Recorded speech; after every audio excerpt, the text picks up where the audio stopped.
आधुनिक युग में मानसिक उपचार वह कौन सी चीज़ है जो उपचार करती है?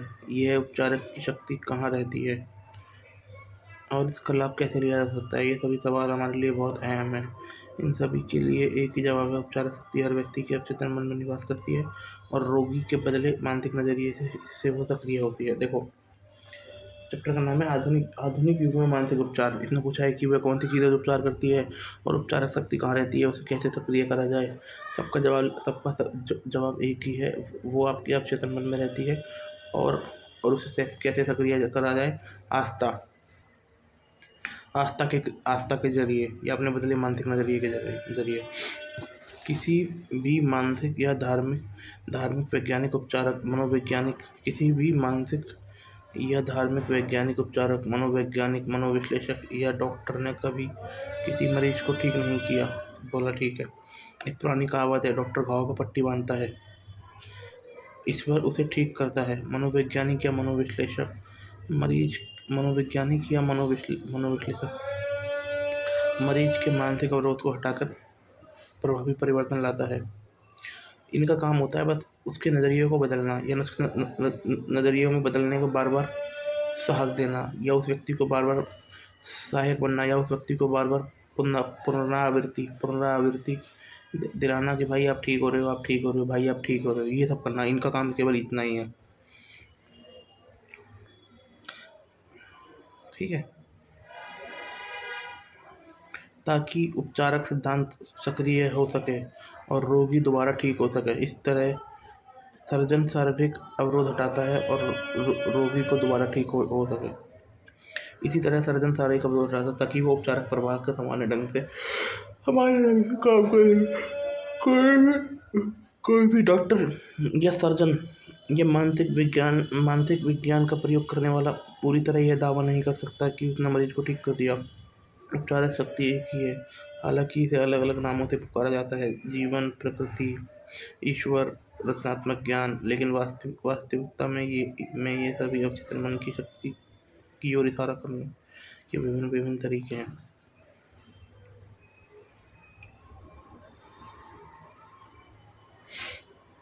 देखो, जो बात बोल रखी है ना, बेहतरीन बात बोल रखी है। कोई भी डॉक्टर, कोई भी मानसिक उपचारक या कोई भी मनोविश्लेषक कोई ये नहीं बोल सकता कि उसने रोगी को ठीक किया। उपचारक शक्ति एक ही है, उसके अलग अलग नाम है, ईश्वर, प्रकृति और अवचेतन, है ना, जीवन। लेकिन वास्तविकता में ये सब आपके अवचेतन मन की ओर इशारा कर रहे हैं। जैसा हम पहले ही देख चुके हैं कि हम स्वयं में मौजूद उपचारक सिद्धांत जीवन सिद्धांत के प्रवाह के मानसिक, भावनात्मक और शारीरिक अवरोध कई तरीके से हटा सकते हैं। जैसे हम पहले देख चुके हैं, हम स्वयं में मौजूद उपचारक जीवन सिद्धांत के प्रभाव के मानसिक, भावनात्मक, शारीरिक अवरोध को कई तरीके से हटा सकते हैं। देखो, इन जो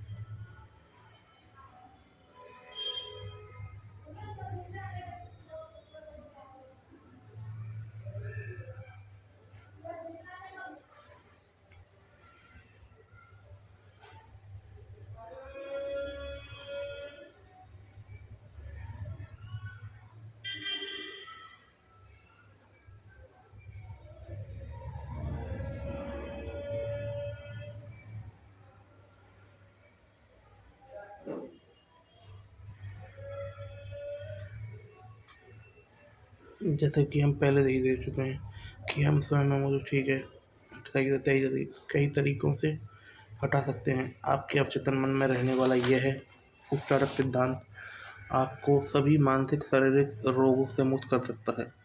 आपके मन में रहने वाला ये उपचारक सिद्धांत आपको सभी मानसिक, शारीरिक रोगों से मुक्त कर सकता है और करेगा, बशर्ते आप या कोई दूसरा व्यक्ति से सही दिशा दे। आस्था और सही दिशा बहुत ज़रूरी है। यह उपचारक सिद्धांत सभी लोगों में काम करता है, भले ही उनका पंथ, रंग या जाति कोई भी हो। सही बात है। सभी में काम करता है। इसका प्रयोग करने और इस उपचारक प्रक्रिया का लाभ लेने के लिए आपको किसी विशेष चर्च का सदस्य बनने की ज़रूरत नहीं है।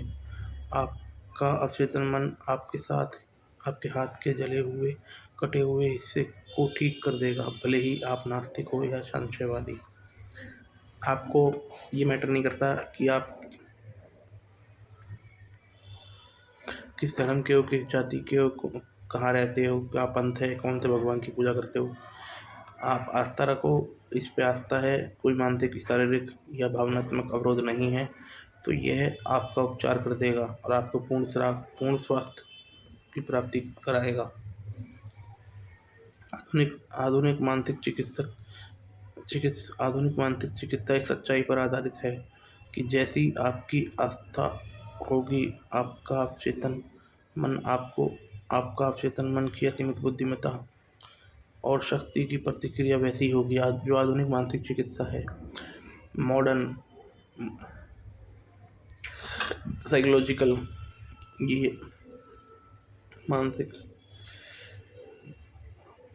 क्या बोलेंगे, मेंटल ट्रीटमेंट है, उसमें बोल रखा है आपकी जैसी आस्था होगी वैसा ही आपके भीतर आपके अवचेतन की असीमित बुद्धिमत्ता और आपकी उपचारक शक्ति आपका उसी तरह इलाज करेगी या आपको उसी तरह के परिणाम मिलेंगे। मानसिक विज्ञान का प्रयोग करने वाले या पुजारी धर्म ग्रंथ के आदेश का पालन करते हैं। मानसिक विज्ञान का प्रयोग करने वाले या पुजारी धर्म ग्रंथ का आदेश का पालन करते हैं, यानी वे अपने कमरे में जाकर दरवाज़ा बंद कर लेते हैं, है ना, जिसका मतलब है कि वे अपने मस्तिष्क को स्थिर कर लेते हैं और स्थिर कर लेते हैं। असीमित उपचारक शक्ति के बारे में सोचने लगते हैं। अपने भीतर मौजूद वे मस्तिष्क के द्वारा सभी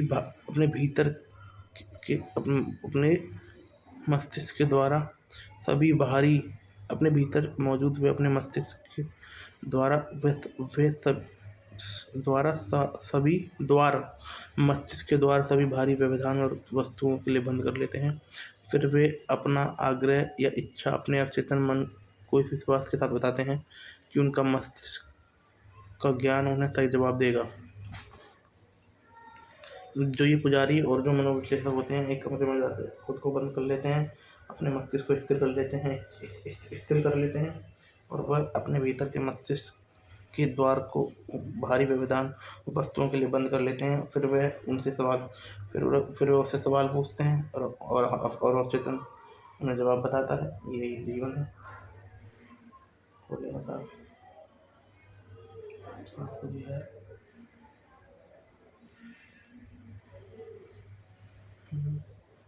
धन्यवाद।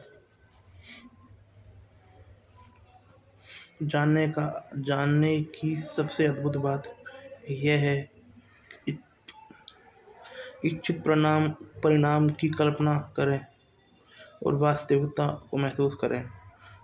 जानने की सबसे अद्भुत बात यह है कि जो परिणाम आप चाहते हो उसकी कल्पना करें और उसके परिणाम को महसूस करें।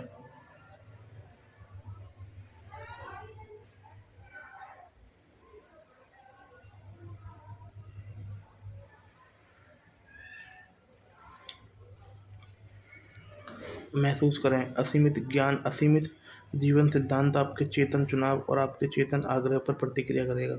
असीमित जीवन सिद्धांत और असीमित ज्ञान आपके चेतन सिद्धांत पे, जो आप महसूस कर रहे हो जिस तरह उस पर प्रतिक्रिया करेगा। यह इस वाक्य का अर्थ है, विश्वास रखें आपको मिल जाएगा। आपको मिल जाएगा। ये है, ठीक है, जो बाइबल का वाक्य था ना, विश्वास रखें आपको मिल जाएगा और आपको मिल जाएगा। प्रार्थना चिकित्सा का प्रयोग करते समय आधुनिक मानसिक वैज्ञानिक यही काम करते हैं। देखो यार, पहली बात तो ये यकीन कर लो कि जो आपका जो अवचेतन मन है ना, ये अभी भी आपके जीवन में जो परिस्थिति हो रही है, ये अभी भी उनका निर्माण कर रहा है। आपका अवचेतन मन अभी भी आपके जीवन में जो परिस्थिति हो रही है, ये उनका निर्माण कर रहा है। इस बात को आप ध्यान रख लो, है ना। ये खाली बैठ के नहीं बैठ रही, अभी भी कुछ ना कुछ काम कर रहा है, जो आप सोच रहे हो, जो आपने इस पर छाप छोड़ी है। ठीक है। उपचार की एक प्रक्रिया। दुनिया की हर चीज़ सिर्फ एक शाश्वत उपचार सिद्धांत काम कर दुनिया में सिर्फ दुनिया की हर चीज़ में सिर्फ एक ही शाश्वत उपचारक सिद्धांत काम कर रहा है, चाहे वो बिल्ली, कुत्ता, पेड़, घास, धरती, हवा हो, क्योंकि हर चीज़ सजीव है। यह जीवन सिद्धांत प्राणी, वनस्पति, खनिज साम्राज्यों में सहज बोध और विकास के नियम के रूप में काम करता है। चूंकि मनुष्य जीवन सिद्धांत के बारे में चेतन रूप से जागरूक होता है, इसलिए हम खुद को अनगिनत तरीके से लाभ पहुंचा सकते हैं। सबके भीतर एक ही तरीके से उपचार सिद्धांत काम कर रहा है, क्योंकि सभी प्राणी हैं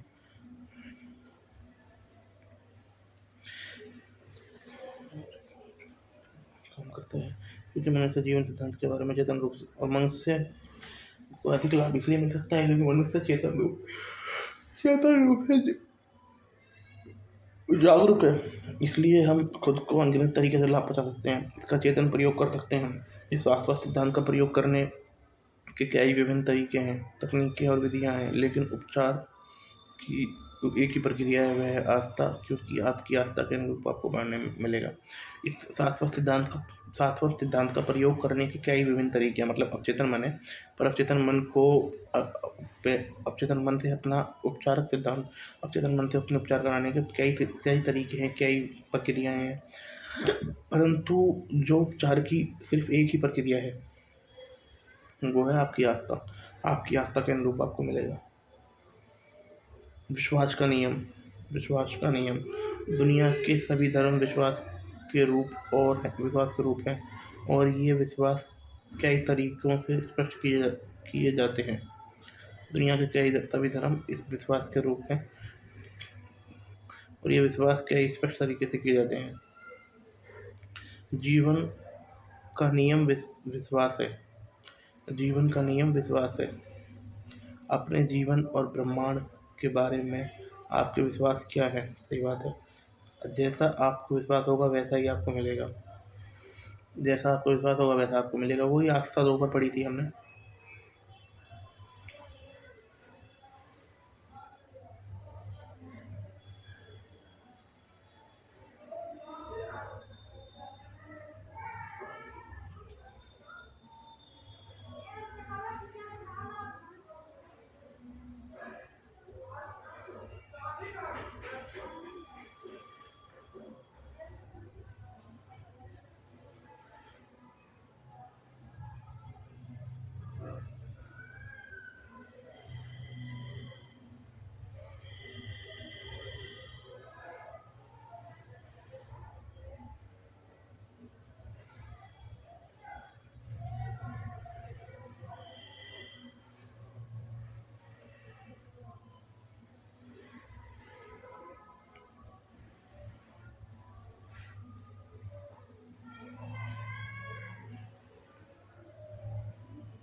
विश्वास आपके मस्तिष्क का एक विचार है जिस कारण अवचेतन की शक्ति आदतन सोच के अनुसार जीवन के सभी क्षेत्रों में करती है।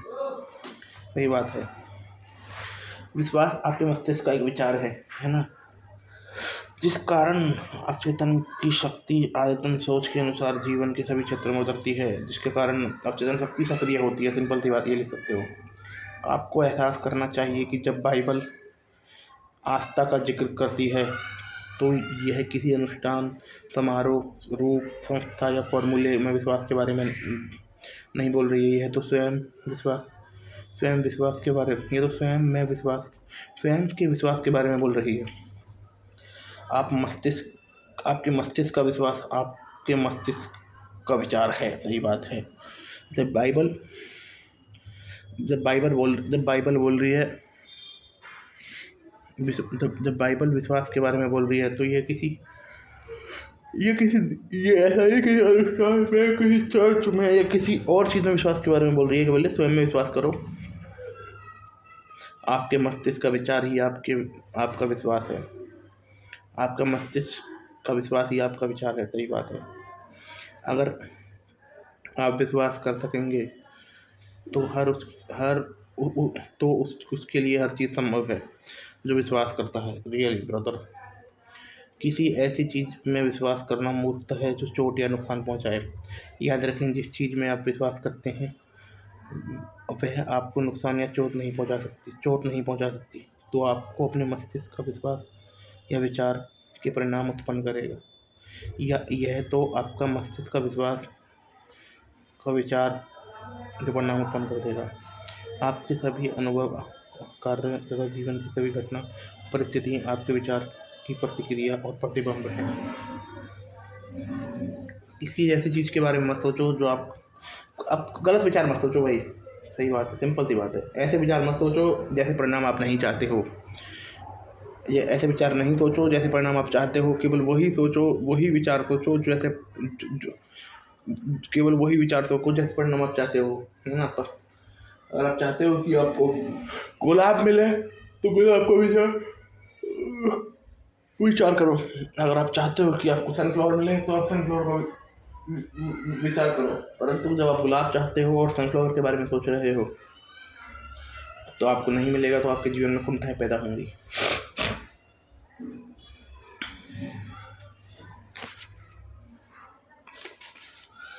प्रार्थना चिकित्सा चेतन और अचेतन मन का संयुक्त कार्य है जिसे वैज्ञानिक तरीके से निर्देशित किया जाता है। प्रार्थना चिकित्सा मस्तिष्क के चेतन और अचेतन स्तरों का क्रमबद्ध, सामंजस्यपूर्ण और बुद्धितापूर्ण कार्य है। जो प्रार्थना चिकित्सा है ना, वो चेतन और अचेतन दोनों का कार्य है। जब दोनों चीज़ें साथ मिलकर काम करती हैं तब ये होता है।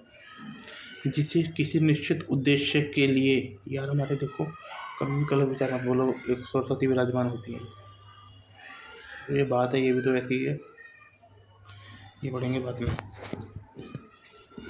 धन्यवाद।